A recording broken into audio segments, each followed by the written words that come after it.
Car இருளில் நடந்து வந்த மக்களை பேரொளியில் வழிநடத்திய இறைவனின் நற்செய்தியை நம்பிக்கையோடு அறிக்கையிட பொதுக்காலம் 3ஆம் ஞாயிறு நம்மை அழைக்கின்றது. எசையா இறைவாக்கினரால் இயேசுவின் பணி முன்னறிவிக்கப்படுகிறது. பாதையை செம்மையாக்குங்கள் என யோவானால் மீண்டும் அறிவிக்கப்படுகிறது. விண்ணரசு நெருங்கி வந்துவிட்டது என்று இன்றும் அறிவிக்கப்படுகிறது. மனதின் குறையை களைந்து இறை பாதையை அறிந்து நற்செய்தியை நமது வாழ்வாக்குவோம். இன்றைய முதல் வாசகத்தில் சுமையாக இருந்த நுகத்தை உடைத்தெறிந்தீர் என்று ஆசீர்வாதமான வார்த்தைகளை வழங்குகிறார் எசையா இறைவாக்கினர். கார் இருள் ஒளி பெற்றது கதிரவனால், மன இருள் மகிழ் பெற்றது மனுமகனால். துன்பங்களுக்கு துணிவில்லை தூயவரின் மக்களை நோக்க, எனவே இறைவன் வழங்கும் அக்களிப்பை அணிந்து ஆனந்தம் கொள்வோம்.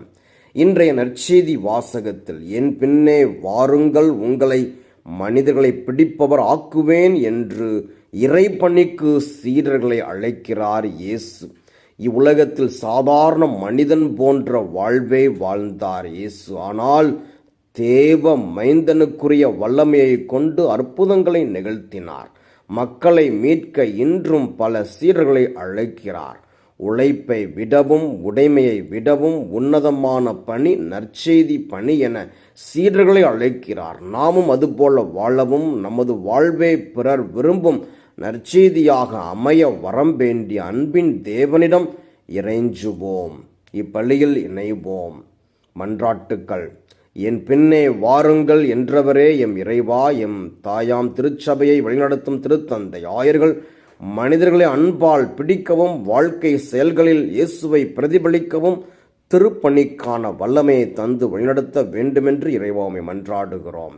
எல்லாமல்ல இறைவா எங்கள் மன்றாட்டை கேட்டிரலும். காரிருள் மறைந்து ஒளியால் நிரப்புபவரே எம் இறைவா, எம் பாரத நாட்டை ஆளும் ஆட்சியாளர்கள் காரிருள் சூழ்ந்திருக்கும் நாட்டை ஒளியால் நிரப்ப தேவையான நல்ல செயல் திட்டங்களையும் ஆக்கப்பூர்வமான செயல்களையும் செய்து பொருளாதாரம் அமைதியில் நாட்டை மேம்படுத்த ஞானம் தர வேண்டுமென்று இறைவா உம்மை மன்றாடுகிறோம். எல்லாமல்ல இறைவா எங்கள் மன்றாட்டை கேட்டிரலும். நுகத்தை உடை தெரிபவரே எம் இறைவா, குடும்பம் உறவு நாட்டில் நிகழ்த்தப்படும் அடக்கு முறைகள் ஒழியவும் அனைவரும் ஒருமனப்பட்டு ஆளவும் வேலை வாய்ப்பு இல்லாமல் தவிப்பவர்கள் வாழ்வாதாரத்தை பயன்படுத்தி முன்னேறவும் இறையாட்சி பணியில் ஈடுபட இளைஞர்கள் ஆர்வமாக செயல்படவும் வேண்டும்